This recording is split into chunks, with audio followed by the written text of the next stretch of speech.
Welcome to my channel Vision 3Z. Today we are going to learn very important topic, which is the founded notes of present indefinite tense. So don't waste your time and subscribe my channel. So let's get started. Good morning. আজি মই present indefinite টেন্সৰ কিছুমান important নোটছৰ বিষয়ে কম যে present indefinite টেন্সৰ tense correction কৰিবলৈ যাওঁতে বা present indefinite টেন্সৰ যিকোনো কাম কৰিবলৈ যাওঁতে কিছুমান আমাৰ ৰুলছ বা ইউজেছৰ বিষয়ে আমি জানিব লাগে গতিকে প্ৰেজেন্ট ইনডিফিনিট টেন্সৰ ইয়াত মই নোটছ বুলি লিখিছো ইম্পৰ্টেন্ট নোটছ কেইটামান মই ইয়াত তোমালোকৰ লগত শ্বেয়াৰ কৰিম তোমালোকে এটো নিজৰ বহীত লিখি লবা আৰু এইবিলাক মনত ৰাখিব লাগিব তেতিয়া তোমালোকে প্ৰেজেন্ট ইনডিফিনিট টেন্সৰ যিকোনো কাৰেকশ্যন অতি সহজতে কৰিব পাৰিবা মই নেক্সট ভিডিঅ'ত প্ৰেজেন্ট ইনডিফিনিট টেন্সৰ কাৰেকশ্যন কেনেকৈ কৰিব লাগে আৰু প্ৰেজেন্ট ইনডিফিনিট টেন্সৰ কেৱাৰ্ডৰ বিষয়ে কৈছিলো গতিকে তোমালোকে যি সকলে মোৰ 1 number part 1 part 2 part 3 and part 4 video' এতিয়ালৈকে চোৱা নাই তোমালোকে প্লেলিষ্টৰ পৰা সেই ভিডিঅ' কেইটা চাই লবা আৰু সেই কেইটা চালে তোমালোকৰ আজিৰ এই লেসন বা যেতিয়া টেন্স কাৰেকশ্যন কৰিব যাবা তেতিয়া তোমালোকে সদায় এই ফৰ্মেশন মতে কৰি যাব লাগিব এই কথাটো তোমালোকৰ বহীত লিখি লোৱা তোমালোকে এইখিনি কথা মনত ৰাখিব লাগিব এতিয়া আমি যাম নোট নাম্বাৰ 2 সো এতিয়া আমি নোট নাম্বাৰ 2 বিষয়ে শিকিম হয় এতিয়া নোট নাম্বাৰ 2 টোত কি লিখিছো যে প্ৰেজেন্ট ইনডিফিনিট টেন্সত সাবজেক্ট অনুযায়ী যেটো সাবজেক্ট থাকিব বাক্যৰ যেটো সাবজেক্ট থাকিব সেই সাবজেক্ট অনুযায়ী ভাৰ্ব 1ৰ লগত s বা es যোগ হয় তাৰ মানে যেটো প্ৰেজেন্ট ইনডিফিনিট টেন্সৰ বাক্য হ'ব সেই বাক্যত এটা সাবজেক্ট থাকিব সাবজেক্টৰ পিছত কি থাকিব ভাৰ্ব 1 আৰু সেই ভাৰ্ব 1ৰ লগত সাবজেক্ট অনুযায়ী কেতিয়াবা s কেতিয়াবা es যোগ কৰা হয় এতিয়া মই এটা উদাহৰণ দিছো মই এইখিনি আগত কৈ দিছো যে প্ৰেজেন্ট ইনডিফিনিট টেন্সত সাবজেক্ট অনুযায়ী ভাৰ্ব 1ৰ লগত s বা es যোগ হয় যেনে he plays cricket daily তেওঁ সদায় ক্ৰিকেট খেলে আৰু এটা মই লিখিছো বাক্য 2 নম্বৰ সেন্টেন্সটো হল সাবজেক্ট দিছো উই এটোৰ সাবজেক্ট দিছো হি তলটোৰ সাবজেক্ট দিছো ৰাম এইকেইটাক সাবজেক্ট বুলি কোৱা হয় তোমালোকে ইতিমধ্যে শিকিছা যে we play cricket daily Ram plays cricket daily তোমালোকে এটা কথা মন কৰিবা সাবজেক্ট ইয়াত কি আছে হি সাবজেক্ট আছে মই ভাৰ্ব সব কেইটা প্লে দিছো সাবজেক্ট চেঞ্জ কৰিছো ভাৰ্ব একেই দিছো আৰু গোটেই বাক্যখিনি একেই ৰাখিছো কিন্তু কিছুমান ডিফাৰেন্স দেখিব পাইছা তোমালোকে যে হি প্লে লগত এস দিছো উই প্লে লগত মই একো দিয়া নাই ৰাম প্লে লগত এটা এস দিছো তাৰ মানে কি বুজিছা যে সাবজেক্ট যদি কি হয় থাৰ্ড পাৰসন সিঙ্গুলাৰ নাম্বাৰ হয় তেতিয়া ভাৰ্ব 1ৰ লগত কি হয় s বা es যোগ হয় আৰু সাবজেক্ট যদি ফার্স্ট পারসন সিঙ্গুলার বা ফার্স্ট পারসন প্লুরাল বা সেকেন্ড পারসন সিঙ্গুলার বা সেকেন্ড পারসন প্লুরাল বা থার্ড পারসন প্লুরাল হয় অর্থাৎ এক কথা কব পাৰো সাবজেক্ট যদি আই উই ইউ দে আৰু বহুবচনৰ নাম হয় তেতিয়া ভাৰ্ব 1ৰ লগত এতিয়াও s বা es যোগ নহয় এই মতে হ'ব আই উই ইউ দে আই উই ইউ দে আৰু বহু বছৰৰ নাম হলে ভাৰ্ব ওৱানৰ লগত আমি জীৱনতো এছ বা ইএছ নিদিওঁ আৰু সাবজেক্ট যদি থাৰ্ড পাৰসন সিঙ্গুলাৰ অৰ্থাৎ হি সি ইট আৰু এক বছৰৰ নাম হয় তেতিয়া ভাৰ্ব ওৱানৰ লগত সদায় কি দিব লাগিব কেতিয়াবা এছ কেতিয়াবা ইএছ দিব লাগিব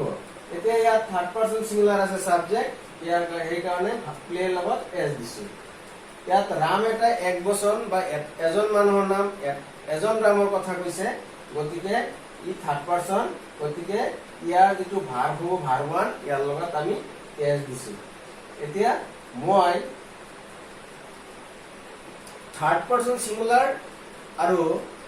কোনবিলাক third person singular number subject আৰু কোনবিলাক থাৰ্ড পাৰসন সিঙ্গুলার সাবজেক্ট নহয় সেই বিষয়ে তোমালোকক অলপ ক'ব গৈ আছো তোমালোকে এতিয়া সেইটো চোৱা লিখিলো যে কিছুমান বাক্য মই লিখিছো সেন্টেন্স কিছুমান লিখিছো I write some sentence on the blackboard ইয়াত তোমালোকে দেখা পাইছা মই 1 2 3 4 5 6 7 there are 7 sentences I have written on the blackboard key sentence he write letter I write letter they write letter you take the pen she take the pen Robbie take the pen children take the pen এতিয়া কথাটো হল বাক্য কেইটাত মই বাক্য কেইটা কিছুমান বাক্য মই ভুলকৈ লিখিছো কিছুমান বাক্য মই শুদ্ধকৈ লিখিছো মূল কথাটো হল যে আমি কি 2 নম্বৰ নোটছত কি শিকিছো যে প্ৰেজেন্ট ইনডিফিনিট টেন্সত সাবজেক্ট অনুযায়ী ভাৰ্ব ওৱানৰ লগত এছ বা ইএ যোগ কৰিব লাগে আৰু প্ৰেজেন্ট ইনডিফিনিট টেন্সৰ ফৰ্মেশনটো হল সাবজেক্টৰ পিছতেই 1 নম্বৰ ঘৰৰ ভাৰ্ব যেনেকৈ 1 নম্বৰ ঘৰৰ ভাৰ্ব হল ৰাইট 2 নম্বৰ ঘৰৰ ভাৰ্ব হল ৰোড 3 নম্বৰ ঘৰৰ ভাৰ্ব হল ৰিটেন অৰ্থাৎ ৰাইট ৰোড ৰিটেন তাৰ পিছত যদি কও 1 নম্বৰ ঘৰৰ ভাৰ্ব টেক 2 নম্বৰ ঘৰৰ ভাৰ্ব টু 3 নম্বৰ ঘৰৰ ভাৰ্ব ঠকেন এতিয়া কথাটো হল সাবজেক্টৰ পিছত কি হয় ভাৰ্ব ওৱান প্ৰেজেন্ট ইনডিফিনিট টেন্সত তাৰ পিছত কেতিয়াবা অবজেক্ট হ'ব বা কেতিয়াবা তাৰ পিছত টাইম ফ্ৰেজ বা এডভাৰ্ব হ'ব কেতিয়াবা আকৌ সাবজেক্ট আৰু ভাৰ্ব ওৱান দিলেও কি হয় বাক্য হয় কিন্তু আমি কি শিকিছো যে গুটেখিনি শিকিছো সাবজেক্ট প্লাস ভাৰ্ব ওৱান সাবজেক্টৰ পিছত ভাৰ্ব ওৱান তাৰ পিছত অবজেক্ট তাৰ পিছত কেৱৰ্ড বা টাইম ফ্ৰেজ এতিয়া কথাটো হল যে কোনবিলাক সেন্টেন্সত সাবজেক্ট অনুযায়ী এস বা ইএ যোগ হয় এটো শিকিম আজি এতিয়া চোৱা মই প্ৰথম বাক্যত লিখিছো হি ৰাইট লেটাৰ তেওঁ চিঠি লিখে এই বাক্যটো ভুলকৈ লিখিছো নে শুদ্ধকৈ লিখিছো তোমালোকে চোৱা এই বাক্যটো ইয়াত লিখিছো ভাৰ্ব ওৱানৰ লগত সিধা ৰাইট লিখিছো ভাৰ্ব ওৱানৰ লগত আমি একো দিয়া নাই কিন্তু এই বাক্যটো এনেকৈ লিখিলে কি হ'ব ভুল হ'ব আমি সদায় কি কৰিব লাগিব বাক্যটো যেহেতু ইয়াত হি থাৰ্ড পাৰসন সিঙ্গুলাৰ গতিকে ভাৰ্ব ওৱানৰ লগত কি দিব লাগিব ৰাইটৰ লগত এটা এছ দিব লাগিব তেতিয়াহে কি হ'ব বাক্যটো শুদ্ধ হ'ব এতিয়া বাক্যটো শুদ্ধ আছে হি ৰাইটস লেটাৰ এতিয়া ইয়াত কি আছে 2 number sentence I right letter I write letter এতিয়া সাবজেক্ট অনুযায়ী ভাৰ্ব ওৱানৰ লগত এস বা ইএস যোগ হয় এতিয়া সাবজেক্ট যদি থাৰ্ড পাৰসন সিঙ্গুলাৰ হয় অৰ্থাৎ হি সি ইট হয় তেতিয়া ভাৰ্ব ওৱানৰ লগত কি হয় এস বা ইএস যোগ হয় তেতিয়া হি সি ইট আৰু এক বছৰৰ নাম এই কেইটাৰ বাহিৰে যদি সাবজেক্ট কোনো এটা হয় তেতিয়া কি হ'ব ভাৰ্ব ওৱানৰ লগত আমি একো দিব নালাগে তাৰ মানে আই সাবজেক্ট থাকিলে ভাৰ্ব ওৱানৰ লগত আমি একো দিব নালাগে বাক্যটো শুদ্ধ আছে এতিয়া they write letter they right letter ইয়াত দে অৰ্থাৎ আই উই ইউ দে আৰু বহু বছৰৰ নাম যদি সাবজেক্ট হয় তেতিয়া ভাৰ্ব ৰ লগত আমি একো দিব নালাগে তাৰ মানে বাক্যটো শুদ্ধ আছে দে right letter বাক্যটো শুদ্ধ আছে এতে নাম্বার 4 সেন্টেন্স নাম্বার 4 সাবজেক্ট আছে ইউ ইউ যদি থাকে বাক্যত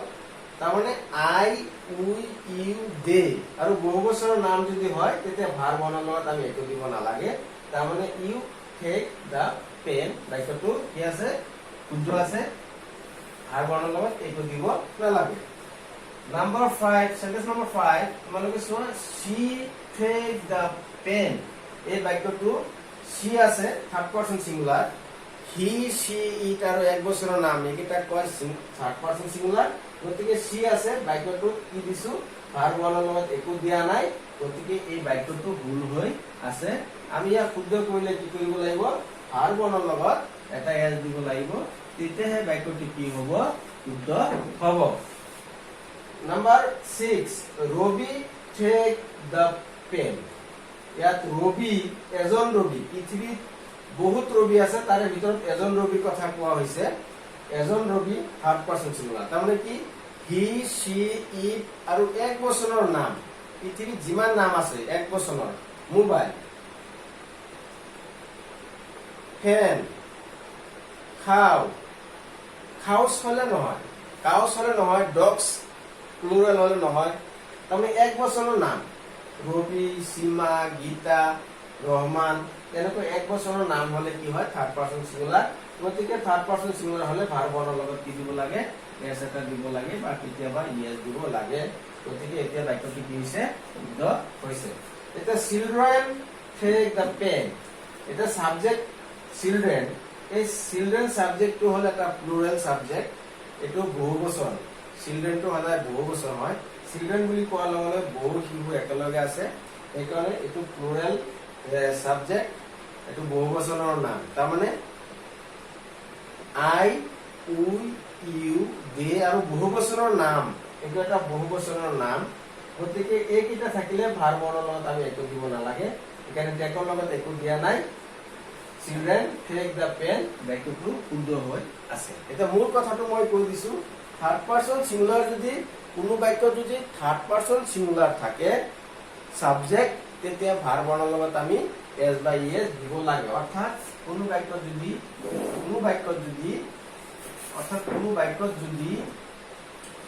হি she it he she it আৰু এক বছৰৰ নাম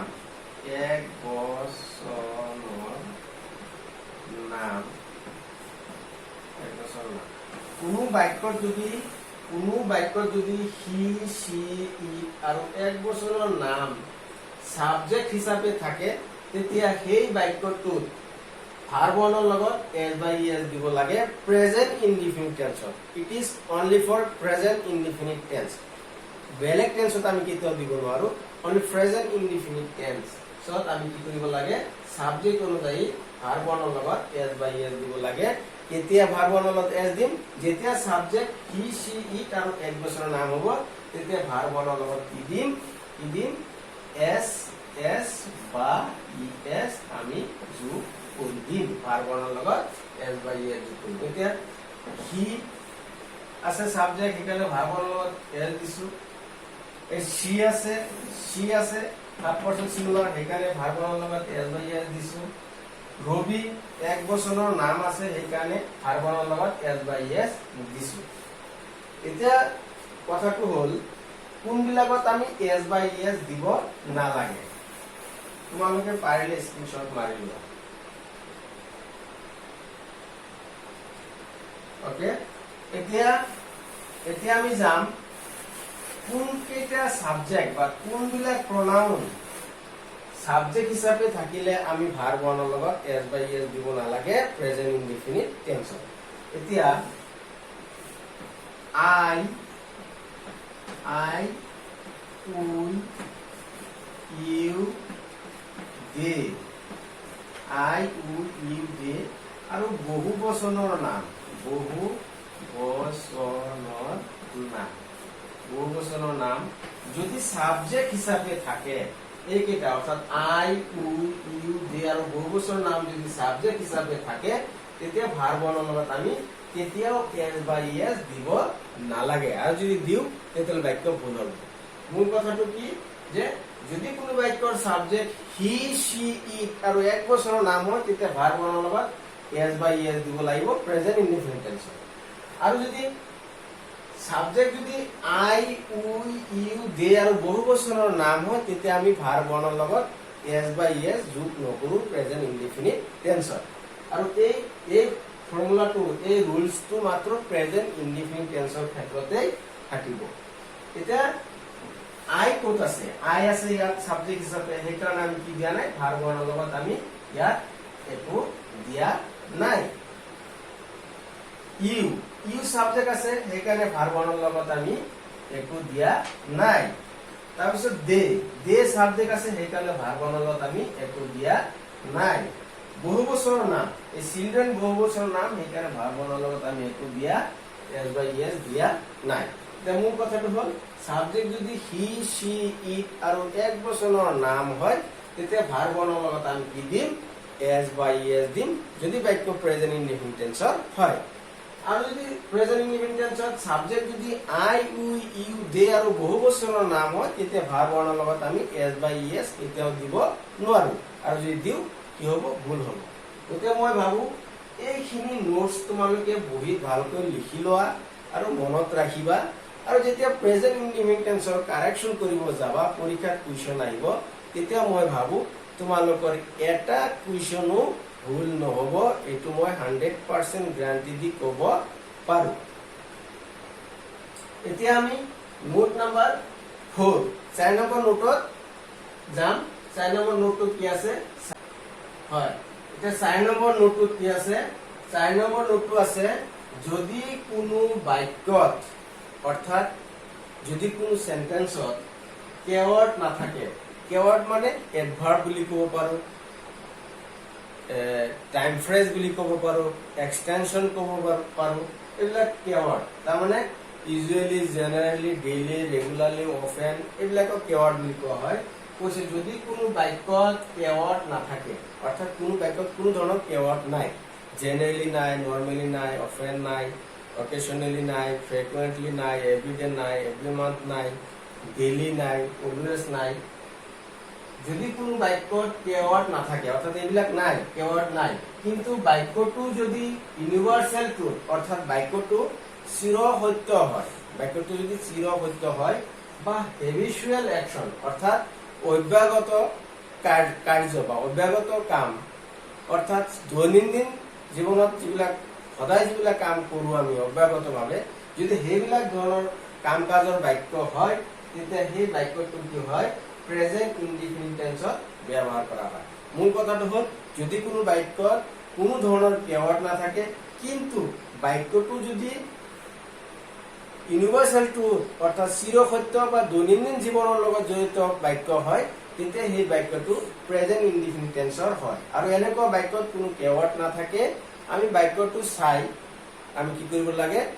টেন্স কাৰেকশ্যন কৰিব লাগে। মই এটা বাক্য উদাহৰণ হিচাপে তোমালোকক দেখাই আছো। ইয়াত লিখিছো সাবজেক্ট লিখিছো আৰ্থ, আৰ্থ মানে পৃথিৱী, আৰ্থ মুভছ ৰাউণ্ড দ্য সান অৰ্থাৎ পৃথিৱী সূৰ্যৰ চাৰিওফালে ঘূৰে। যদি এই বাক্যটো মই এনেকৈ তোমালোকক কাৰেকশ্যন কৰিব দিওঁ, পৰীক্ষাত এনেকৈ কাৰেকশ্যন কৰিব দিয়ে, দ্য আৰ্থ ইয়াত দিব পাৰো, দি আৰ্থ মুভ ভাৰ্ব 1 টো সদায় ব্ৰেকেটত থাকে, নাম্বাৰ 4 ভিডিঅ'ত আমি শিকিছো ভাৰ্ব 1 টো সদায় ব্ৰেকেটত থাকিব। দি আৰ্থ সাবজেক্ট, এইটো দি আৰ্থ মুভ ৰাউণ্ড দ্য সান, এইটো তোমালোকক কাৰেকশ্যন কৰিব দিলে আমি কি কৰিম, প্ৰথম আমাৰ ট্ৰিক্সটো কি আছিলে, সাৰ্চ দ্য কেৱৰ্ড, কেৱৰ্ড সাৰ্চ কৰিব লাগে, এইটো কেৱৰ্ড সাৰ্চ কৰিব লাগে, কেৱৰ্ড আছে নেকি, কি always, daily, normally, generally, frequently, often, everyday এইবিলাক আছে নেকি, নাই, কেৱৰ্ড সাৰ্চ কৰিব লাগে। কেৱৰ্ড সাৰ্চ কৰাৰ পিছত যদি কেৱৰ্ড পোৱা যায় তেতিয়া আমি কি কৰিব লাগে, টেন্স আইডেন্টিফাই কৰিব লাগে অৰ্থাৎ কোনটো টেন্সৰ বাক্য সেইটো আমি চিনাক্ত কৰিব লাগে। আৰু চিনাক্ত কৰাৰ পিছত আমি ৰিমেম্বাৰ দ্য ফৰ্মেশ্যন আৰু সেই টেন্সৰ সূত্ৰটো আমি মনত ৰাখিব লাগে আৰু সূত্ৰ মতে বা ফৰ্মেশ্যন মতে বাক্যটো শুদ্ধকৈ লিখিব লাগে। খালি এটা কথা আমি প্ৰেজেন্ট ইনডিফিনিট টেন্সত মন কৰিবলগীয়া যে সাবজেক্ট অনুযায়ী কি হয় ভাৰ্বনৰ লগত এছ বা ইএছ যোগ হয় প্ৰেজেন্ট ইনডিফিনিট টেন্সত, বাক্য বাকি কোনো টেন্সৰ লগত নহয়। এতিয়া কথাটো হ'ল আমি এইটো কাৰেকশ্যন কেনেকৈ কৰিম। দি আৰ্ট এইটো হ'ল এটা সাবজেক্ট, দি আৰ্ট এইটো হ'ল থাৰ্ড পাৰ্চন সিঙ্গুলাৰ অৰ্থাৎ এক বচনৰ নাম থাৰ্ড পাৰ্চন সিঙ্গুলাৰ। যদি কোনো বাক্যত হি সি ইট আৰু এক বচনৰ নাম হয় তেতিয়া ভাৰ্ব বনাৰ লগত কি হয় এছ বা ইএছ যোগ হয়। তেতিয়া কি হ'ব এই মুভৰ লগত কি হ'ব এছ যোগ হ'ব। The earth moves round the sun correction কৰা হৈ গ'ল। অৰ্থাৎ ইয়াত যদি কেৱত নাথাকেও যদি বাক্যটো ইউনিভাৰ্চেল ট্ৰুথ বা দৈনন্দিন কৰা কাৰ্য হয় তেতিয়াহ'লে বাক্যটো কি হয় প্ৰেজেন্ট ইনডিফিনিট টেন্সত আমি ব্যৱহাৰ কৰিব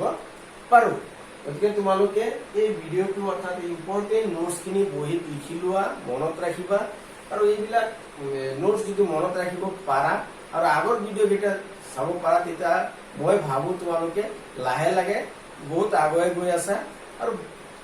অনাগত দিনত টেন্স শিকাৰ কাৰণে অতি সহজ হ'ব, অতি সুন্দৰ হ'ব,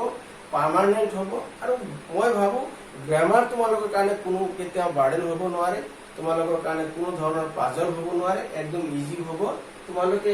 এনকাৰেজমেণ্ট পাবা, ভাল লাগিব, লাহে লাহে তোমালোকে শিকাৰ কাৰণে অলপ তোমালোকৰ কি হ'ব মনোভাৱটো তোমালোকৰ বৃদ্ধি হ'ব। গতিকে তোমালোকে এইখিনি বস্তু বহীত লিখি লোৱা আৰু তোমালোকে মনত ৰাখিবা বা মুখস্থ কৰিবা আৰু প্ৰেক্টিচ কৰি থাকিবা। গতিকে আজি এইখিনিয়ে এই ভিডিঅ'ত এইখিনিয়ে। নেক্সট ভিডিঅ' অহাকালি তোমালোকৰ কাৰণে মই প্ৰস্তুত কৰিম। থেংক ইউ ফৰ ৱাচিং।